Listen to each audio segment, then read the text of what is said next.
Olá, meu nome é Dorival Bonora Júnior e hoje nós vamos falar sobre a aula 10, que trata como tema avaliação social de projetos dentro da disciplina Elaboração e Análise de Projetos do curso de Economia das Faculdades Oswaldo Cruz.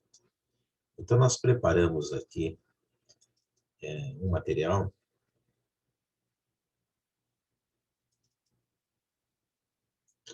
que aqui aparece linkado os itens que serão estudados nessa aula. Os aspectos teóricos aqui no item número 8, nós temos inicialmente o aspecto que trata sobre avaliação social de um projeto. Então, nós temos aqui um texto, e nesse texto foram grafados algumas frases para tentar medir, sintetizar os aspectos que são agora trabalhados. Nós temos uma cronologia na avaliação social de projetos. Como fazer essa avaliação? Então, aqui é citado o exemplo de um trabalho de uma ONG, em relação ao tema violência doméstica, e precisa ser mensurado, medido, o impacto gerado por essa organização, por esse trabalho, para que a gente tenha, de uma maneira clara, a abrangência e se tenha a importância desse projeto. Então, para isso, precisa buscar um procedimento de avaliação. Aí, o próximo item, o próximo parágrafo seria como proceder essa avaliação. Que essa avaliação acaba medindo, entre outras coisas, o que está grafado aqui, mudanças e transformações na realidade, porque esse é sempre o fundamento, o objetivo principal de um projeto social. A gente precisa, então, ter um método para analisar a eficiência, a importância ou relevância, a sustentabilidade desse projeto, além do impacto que ele acaba gerando. Como fazer essa avaliação seria o próximo item. Então, essa avaliação, ela existe uma lógica para se ter o seu desenvolvimento. A gente vai fazer uma coisa que a gente chama de teoria da mudança. E essa construção da teoria da mudança envolve, então, um planejamento para se estabelecer os recursos, as atividades que serão realizadas, os resultados esperados, as possíveis mudanças esperadas e impactadas, para se saber se o projeto atingiu ou não os seus objetivos. Então, daí vem a necessidade da gente definir os objetivos de uma avaliação social num projeto. E, para isso, nós vamos usar a avaliação de impacto. Como medir, como mensurar essa avaliação de impacto? Nós vamos ter 3 motivos importantes para fazer essa medição. Nós temos que ter uma prestação de contas sobre o que está sendo feito, precisa ser feita a divulgação do trabalho realizado e precisa ter transparência nesse trabalho. E essa transparência ela precisa vir não apenas pelos doadores ou investidores do projeto, mas também os parceiros, o público em geral, que estão evidenciando aquela realidade, para a gente saber ter uma avaliação de desempenho e, assim, nessa situação, buscar um comprometimento interno de toda a equipe para que aquele projeto realmente vai se sustentando, vai caminhando para frente. Para quem o impacto será avaliado? É numa cronologia. Aqui tem esse termo que significa que será avaliado pelos doadores, os investidores, os parceiros e até familiares daqueles beneficiários do processo social, do projeto social, acabam tendo um impacto e é possível tentar estabelecer uma medida para isso. Essa prestação de contas junto ao Conselho Administrativo, para, inclusive, saber se os custos estão sendo canalizados de uma maneira correta. O que deve ser avaliado? Nesse momento, a gente precisa identificar os elementos que compõem esse processo, para fazer toda uma abrangência e uma síntese, uma impactação correta daquilo que se deseja. Para isso, nós vamos, então, definir indicadores. Esses indicadores é um conjunto, então, de ações que vão permitir mensurar o projeto como um todo. Aqui tem um exemplo. Nesse projeto Dona Maria, que acolheu 76 mulheres na sua casa para vítimas de violência doméstica, aqui foi constatado que 64 dessas 76 conseguiram definitivamente sair de suas casas. Então, aqui a gente consegue um indicador numérico, um indicador quantitativo. 84% das mulheres, 64 em 76, conseguiram sair das casas. Esse é um indicador quantitativo. O qualitativo, a medida é um pouco mais difícil de se fazer, porém, obviamente, esse grupo de mulheres conseguiu sair daquela situação de vulnerabilidade. Então, conseguiram sair daquela situação difícil. Item número 4, definir um plano de mediação. Mediação atualmente é usado não só em ações jurídicas, mas também pode ser usada para medir conflitos no sentido de se fazer ajustes e propor soluções para um eventual julgador do processo. Então, isso é comum em pequenas causas, se fazer uma mediação para se propor uma ação que acaba tendo um consentimento, um aval de todas as partes envolvidas. Aqui nós vamos apresentar uma tabela que constitui um plano de mediação. Uma tabela que tem aí esses 5 campos. Então, nós temos inicialmente as hipóteses, e nessas hipóteses nós temos, para cada elemento da teoria da mudança, elaborar uma hipótese de resultado, um horizonte que aqui está colocado temporal, apresentando perspectivas de soluções de pessoas que seriam atendidas naquela implementação. Então, aqui é um indicador. A parte número 2 aqui é a métrica. Então, para cada indicador, a gente precisa ter uma ideia de como que isso vai ser mensurado, medido, para que, em termos quantitativos, a gente possa apresentar, por exemplo, à sociedade um relatório, um cronograma. Isso é necessário se ter uma ideia das ações que vão ser feitas ao longo do tempo, as etapas, né, para que se tenha não apenas a finalização, mas também toda a continuidade e o desenvolvimento do processo, no caso, o projeto social. Se ter um responsável é importante para a gente ter uma gestão equilibrada de todo o processo. Então, colocar responsabilidades em setores, ou numa equipe, ou num determinado grupo, acaba sempre organizando o processo como um todo. E esse item amostragem, ele é necessário porque, às vezes, se a gente está diante de uma ação, por exemplo, governamental, é interessante se ter uma ideia da população como um todo, apanhando uma amostra, claro, uma amostra sem viés, uma amostra casual simples, para que a gente tenha, a partir da amostra, condições de estabelecer o que acontece com um bom nível de confiabilidade para o todo. Então, aqui são os 4 elementos de um plano de medição do impacto. Aqui é a fonte de onde foi tirado esse material. É um livro de empreendedorismo social que acaba sendo interessante aqui no contexto brasileiro. E ainda em termos de medidas e análises, nós temos ainda uma etapa, né, do plano de mediação, que seria um fluxo de análise. E por que se faz esse fluxo de análise? para se ter uma ideia sobre o custo do processo, se ele é compatível ou não com o impacto obtido, quanto aos seus resultados.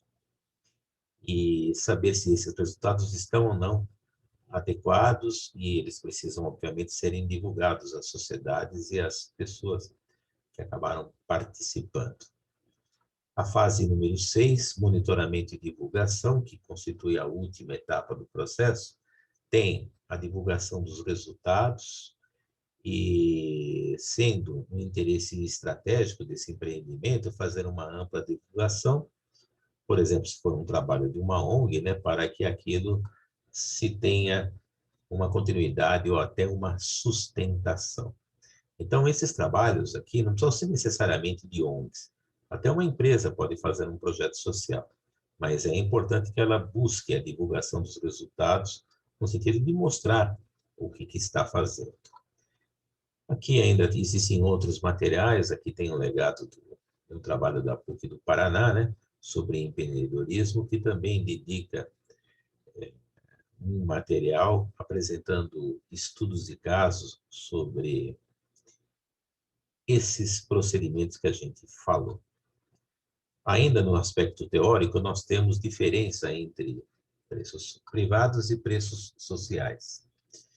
Não é simplesmente, por exemplo, a tarifa de energia elétrica que um consumidor acaba tendo que passar ou pagar, e existe a chamada tarifa social, que acaba sendo subsidiada.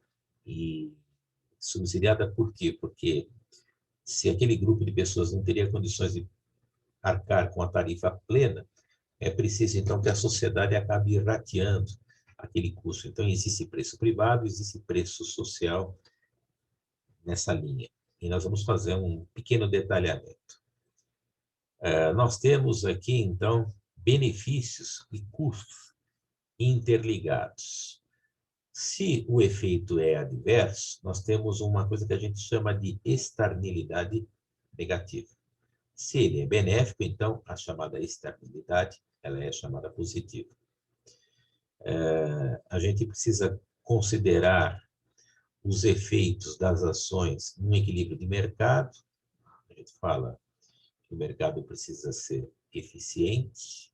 Aqui tem algumas indicações de texto que tratam sobre esse tema de externalidade. E, é claro, numa certa abordagem que acaba interessando numa empresa, por exemplo, que são chamados incentivos fiscais. Aqui no texto ainda fala sobre pesquisa de novas tecnologias, invenções, patentes para a melhoria do processo e gerando assim uma eficiência econômica. Isso pode ser uma externalidade. Essa medida ela tem custo privado, custo social. O custo privado é aquele custo que a gente acaba medindo pelo produtor naquele bem de serviço produzido. Já o custo social ele é mais amplo, porque ele vai também vai se refletir não apenas para o consumidor o serviço, mas toda aquele contexto da população que estaria usufruindo. Então, o benefício social é mais amplo. Aqui tem referências de setores da economia, né, que falam sobre essas benécias, as externalidades. E aqui nós temos sobre o ponto de vista de eficiência econômica. Se a gente ficar apanhando um tema amplo, como, por exemplo, o efeito da população, da poluição sobre a eficiência econômica, resolver o problema da poluição não seria apenas um problema de impacto junto ao meio ambiente, mas também melhoria às condições de vida. E nessa melhoria das condições de vida, nós temos um valor social que, obviamente, fica maior do que o valor privado. E esse exemplo da poluição, ele acaba sendo interessante porque Pode uma empresa ela conseguir incentivos fiscais para reduzir emissão de poluições, melhoria do tratamento dos seus dejetos, por exemplo, despejando-os em rios, e isso faz com que o setor produtivo acabe ganhando vantagens, diminuindo seus custos, e a população como um todo também tendo vantagens de melhorando as condições ambientais. Então, aqui a gente tem externalidades que estão sendo aqui debatidas, né, sob o ponto de vista social e privado. Lembrando que o social é a sociedade como um todo, e o privado seria dentro daquela ideia do setor, da indústria, que está conseguindo aquele benefício. Então, nós temos algumas soluções. O Teorema de Queis fala em soluções governamentais, que normalmente, quando tem um problema, acaba estabelecendo taxação para que o setor produtivo resolva o problema. Às vezes, se tem subsídios e regulação de cotas para fazer também com que o setor produtivo tende a resolver aquele problema. Então, por exemplo, poluição na área de energia, o carvão extremamente poluidor. Existem incentivos, subsídios, aumento ou diminuição de taxações que vão fazer com que o setor privado busque alternativas para não trabalhar com uma matriz energética poluidora. Isso também está ligado a licenças, as chamadas licenças ambientais, que também acabam gerando impacto na parcela dos custos de um negócio. Sempre se busca uma eficiência na redução da poluição, porque isso acabaria fazendo com que os dois lados, o lado produtivo e o lado social, acabariam tendo um benefício comum. O importante aqui é colocado como um benefício líquido. Uma solução só funciona quando não houver custos de transação. É claro que aqui é um perfil puramente econômico, mas é importante sempre buscar um equilíbrio entre meio ambiente e o setor produtivo. Item 8.2, que aqui aparece descrito, as chamadas distorções de mercado. Então, nesse item 8.2, nós temos uma visão aqui conceitual, dizendo que essas externalidades precisam ser estudadas de uma forma multidisciplinar, não apenas no aspecto econômico, mas também no aspecto social. E essa é uma coisa que os economistas se debruçam já desde no século passado. Aliás, isso vai até mais atrás, se a gente ficar pensando em termos da própria história. As interações junto ao mercado, contexto de produção, consumo e troca, mas o meio ambiente precisa ser preservado para que as coisas tenham uma sustentação. Essa externalidade negativa, novamente, o exemplo da poluição, ele acaba sendo interessante no sentido dele gerar impactos em diversos ramos da sociedade, até na própria produção em si. Quando a gente fala em poluição do ar, a gente está pensando também na poluição de veículos. Existem protocolos de se trabalhar com energias mais limpas, por exemplo, a partir de 2030, se ter apenas energia elétrica para os veículos, tentando tirar o enxofre, mas para mudar essa matriz energética você precisa estruturar a nação para se ter essa oferta de energia, que por enquanto não tem. Então, tudo isso envolve um planejamento, um desenvolvimento, não é uma coisa que vai ser feita de uma hora para outra. Aqui temos citações nesse texto de alguns economistas, né, que falam sobre benefícios ou malefícios causados por estratégias. É importante a gente lembrar que algumas dessas estratégias elas acabam entrando no mecanismo de formação de preços, então isso acaba, eventualmente, podendo causar um custo naquilo que está sendo fabricado ou produzido.